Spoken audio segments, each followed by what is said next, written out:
cooking it can be a bit tricky. Here are a few pitfalls to watch out for. Number 1. Overstirring the vinegar. Stirring the vinegar immediately after adding it to the pot can result in a harsh taste.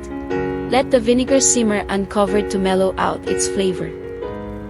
Number 2. Imbalanced seasoning. Under-seasoning the dish can make it taste flat. Make sure to add enough salt and taste as you cook.